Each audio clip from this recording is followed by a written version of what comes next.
ಇನ್ನು ಹತ್ಯೆಯಾದಂತಹ ನೇಹಾ ಮನೆಗೆ ಸುರ್ಜೇವಾಲಾ ಭೇಟಿ ನೀಡಿದರು. ನಿರಂಜನ್ ದಂಪತಿಗೆ ಸಾಂತ್ವನವನ್ನು ಹೇಳಿದ್ದಾರೆ ಸುರ್ಜೇವಾಲಾ. ಹುಬ್ಬಳ್ಳಿಯಲ್ಲಿರುವಂತಹ ನೇಹಾ ಹಿರೇಮಠ್ ಅವರ ನಿವಾಸಕ್ಕೆ ಇವತ್ತು ರಣದೀಪ್ ಸಿಂಗ್ ಸುರ್ಜೇವಾಲಾ ಭೇಟಿ ನೀಡಿ ಅವರ ಪೋಷಕರ ಜೊತೆಗೆ ಮಾತನಾಡಿದರೆ ನಿರಂಜನ್ ದಂಪತಿಗೆ ಸಾಂತ್ವನ ಹೇಳಿದ್ದಾರೆ.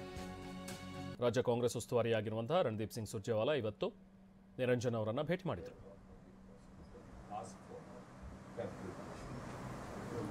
ಸೊ ಈಗ ಅಲ್ಲಿಂದನೇ ನೇರ ದೃಶ್ಯಗಳನ್ನು ನೋಡ್ತಾ ಇದ್ರಿ. ಈಗ ಸುರ್ಜೇವಾಲಾ ಅವರು ಇದ್ದಾರೆ, ಇನ್ನೂ ಕೂಡ ಮನೆಯಲ್ಲೇ ನಿರಂಜನ್ ಅವ್ರ ಜೊತೆಗೆ ಮಾತಾಡ್ತಾ ಇರುವಂಥದ್ದು ಗಮನಿಸಬಹುದು. ಎಚ್ ಪಾಟೀಲ್ ಅವರು ಕೂಡ ಇದ್ದಾರೆ ಈ ಸಂದರ್ಭದಲ್ಲಿ.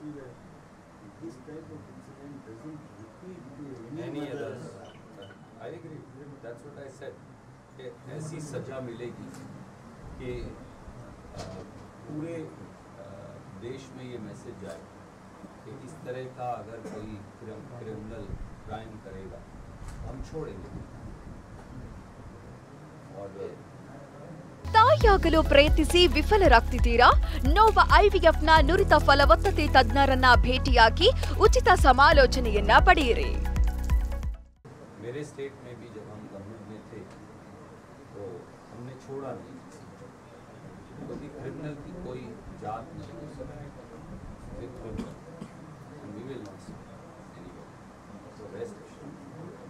बिल्कुल बेनिशित होगी. और एक में सिर्फ बात करना चाहता हूँ, कोई कुछ कहे, for me, for Siddaramaiah, for DK, for Tushar, for Patil साहब, for Santosh, for all of us your family. ಈಗ ಹುಬ್ಬಳ್ಳಿಯ ನಿರಂಜನ್ ಅವರ ನಿವಾಸಕ್ಕೆ ಅಂದರೆ ನೇಹಾ ಹಿರೇಮಠ್ ಅವರ ನಿವಾಸಕ್ಕೆ ಸುರ್ಜೇವಾಲಾ ಅವರು ಭೇಟಿ ಕೊಟ್ಟಿದ್ದಾರೆ.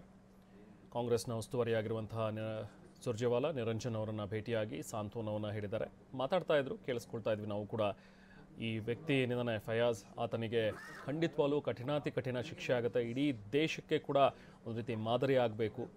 ಇನ್ಯಾರೂ ಕೂಡ ಈ ಥರದ ಒಂದು ಘಟನೆಗೆ ಕಾರಣಕರ್ತರಾಗಬಾರ್ದು, ಈ ರೀತಿಯಾಗಿ ಮಾಡಬಾರ್ದು, ಅಂಥ ಶಿಕ್ಷೆ ಆತನಿಗೆ ಆಗುತ್ತೆ ಅಂಥೇಳಿ ಸುರ್ಜೇವಾಲಾ ಅವರು ಕೂಡ ನಿರಂಜನ್ ಅವ್ರ ಜೊತೆಗೆ ಮಾತಾಡಿದ್ದಾರೆ. ಇನ್ನು ಹುಬ್ಬಳ್ಳಿ ವಿದ್ಯಾರ್ಥಿನಿ ನೇಹಾ ಕೊಲೆ ಪ್ರಕರಣಕ್ಕೆ ಸಂಬಂಧಪಟ್ಟಂತೆ ಆರೋಪಿ ಫಯಾಜ್ನನ್ನು ಈಗಾಗಲೇ ವಶಕ್ಕೆ ಪಡೆದಿರುವಂತಹ ಸಿಐಡಿ ವಶಕ್ಕೆ ಪಡೆದು ಆರೋಗ್ಯ ತಪಾಸಣೆಗೆ ಅಂಥೇಳಿ ಸಿಐಡಿ ಅಧಿಕಾರಿಗಳು ಕರ್ಕೊಂಡು ಬಂದಿದ್ದಾರೆ. ಫಯಾಜ್ನ ಮೊದಲು ಮೆಡಿಕಲ್ ಟೆಸ್ಟ್ ಮಾಡಿಸಿ ನಂತರ ಸುಪರ್ದಿಗೆ ತೆಗೆದುಕೊಂಡು ವಿಚಾರಣೆಯನ್ನು ತೀವ್ರಗೊಳಿಸಿದ್ದಾರೆ. ಪೊಲೀಸ್ ಹೆಡ್ ಕ್ವಾರ್ಟರ್ಸ್ ಆಸ್ಪತ್ರೆಯಲ್ಲೇ ತಪಾಸಣೆಗೆ ಅಂಥೇಳಿ ಕರ್ಕೊಂಡು ಬಂದಿದ್ದಾರೆ. ನಗರ ಪ್ರಾಥಮಿಕ ಆರೋಗ್ಯ ಕೇಂದ್ರದಲ್ಲಿ ತಪಾಸಣೆ ನಡೆಯುತ್ತೆ. ಜೈಲಿಂದ ನೇರವಾಗಿ ತಪಾಸಣೆಗೆ ಅಂಥೇಳಿ ಸಿಐಡಿ ಅಧಿಕಾರಿಗಳು ಕರ್ಕೊಂಡು ಬಂದಿದ್ದಾರೆ. ದೃಶ್ಯಗಳಲ್ಲಿ ಗಮನಿಸಬಹುದು. ಸಿಐಡಿ ಅಧಿಕಾರಿಗಳು ಈಗಾಗಲೇ ವಶಕ್ಕೆ ಪಡೆದಿದ್ದಾರೆ ಫಯಾಜ್ನನ್ನು. ಸಿಐಡಿಗೆ ಒಪ್ಪಿಸಿದ ನಂತರ ಅಧಿಕಾರಿಗಳು ಈಗ ಆತನನ್ನು ವಶಕ್ಕೆ ಪಡೆದು ಮೆಡಿಕಲ್ ಟೆಸ್ಟ್ಗೆ ಕರ್ಕೊಂಡು ಹೋಗಿದ್ರು. ತಪಾಸಣೆಯನ್ನು ನಡೆಸಿದ್ದಾರೆ. ಈಗ ಆರೋಗ್ಯ ತಪಾಸಣೆ ಆಗಿದೆ. ಅದಾದ ನಂತರ ಮತ್ತೆ ಸುಪರ್ದಿಗೆ ಪಡೆದುಕೊಂಡು ಸಿಐಡಿ ಅಧಿಕಾರಿಗಳು ವಿಚಾರಣೆಯನ್ನು ನಡೆಸ್ತಾ ಇದ್ದಾರೆ.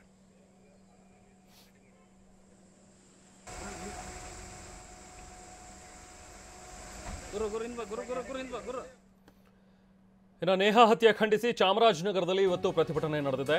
ಚಾಮರಾಜನಗರ ಜಿಲ್ಲಾಧಿಕಾರಿ ಕಚೇರಿಗೆ ಮುತ್ತಿಗೆ ಹಾಕುವಂತಹ ಯತ್ನ ಕೂಡ ನಡೆಸಿದ್ರು. ಕೂಡಲೇ ಪ್ರತಿಭಟನಾಕಾರರನ್ನ ಪೊಲೀಸರು ತಡೆದಿದ್ದಾರೆ. ಚಾಮರಾಜನಗರ ಜಿಲ್ಲಾಧಿಕಾರಿ ಕಚೇರಿಗೆ ಮುತ್ತಿಗೆ ಹಾಕುವ ಯತ್ನ ಮಾಡ್ತಾ ಇದ್ದಂತಹ ಪ್ರತಿಭಟನಾಕಾರರನ್ನ ಪೊಲೀಸರು ತಡೆದಿದ್ದಾರೆ. ಪೊಲೀಸರು ಮತ್ತು ಪ್ರತಿಭಟನಾಕಾರರ ನಡುವೆ ಈ ಸಂದರ್ಭದಲ್ಲಿ ವಾಗ್ವಾದ ಕೂಡ ನಡೆಯಿತು. ಡಿಸಿ ಕಚೇರಿ ಮುಂಭಾಗ ನ್ಯಾಯ ಬೇಕು ಅಂತ ಹೇಳಿ ಘೋಷಣೆಗಳನ್ನು ಕೂಗಿದ್ರು. ಒಂದಷ್ಟು ಕಾಲ ಅಲ್ಲಿ ಹೈಡ್ರಾಮಾವು ಕೂಡ ನಡೀತು. ಪೊಲೀಸರು ಅವರನ್ನ ಅಲ್ಲಿಗೆ ಡಿಸಿ ಕಚೇರಿಗೆ ನುಗ್ಗೋದಕ್ಕೆ ಬಿಡಲಿಲ್ಲ. ಸೊ ಆ ಸಂದರ್ಭದಲ್ಲಿ ವಾಗ್ವಾದ ಕೂಡ ಆಯಿತು.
ಇವತ್ತು ಚಾಮರಾಜನಗರದಲ್ಲಿ ನಡೆದಂತಹ ಒಂದು ಪ್ರತಿಭಟನೆ, ನೇಹಾ ಹತ್ಯೆ ಖಂಡಿಸಿ ಒಂದಷ್ಟು ಜನ ಸ್ವಾಮೀಜಿಗಳು ಕೂಡ ಈ ಒಂದು ಪ್ರತಿಭಟನೆಯಲ್ಲಿ ಭಾಗಿಯಾಗಿದ್ದರು.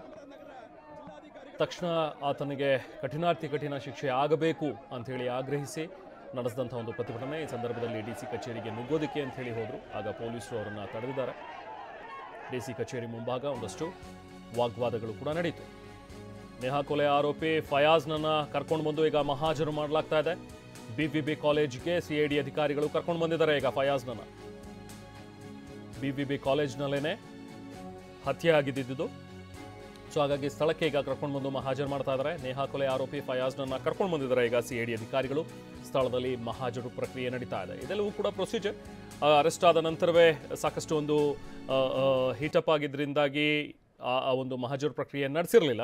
ತಕ್ಷಣ ಆತನನ್ನು ಜೆಸಿಗೆ ನೀಡಲಾಗಿತ್ತು, ಜುಡಿಷಿಯಲ್ ಕಸ್ಟಡಿಗೆ ನೀಡಲಾಗಿತ್ತು. ಬಟ್ ಅದಾದ ನಂತರ ಈಗ ಸಿಐಡಿಗೆ ತನಿಖೆಯನ್ನು ಒಪ್ಪಿಸಿದ್ದಾರೆ ಕೇಸನ್ನು. ಸಿಐಡಿ ಅಧಿಕಾರಿಗಳು ಮೊದಲು ಆತನನ್ನು ಮೆಡಿಕಲ್ ಟೆಸ್ಟ್, ಈ ಎಲ್ಲ ಪ್ರೊಸೀಜರ್ಸ್ ಏನು ಅರೆಸ್ಟ್ ಆದಾಗ ಮಾಡಬೇಕಾಗಿತ್ತು, ಸೊ ಅದೆಲ್ಲವೂ ಕೂಡ ಈಗ ನಡೀತಾ ಇವೆ.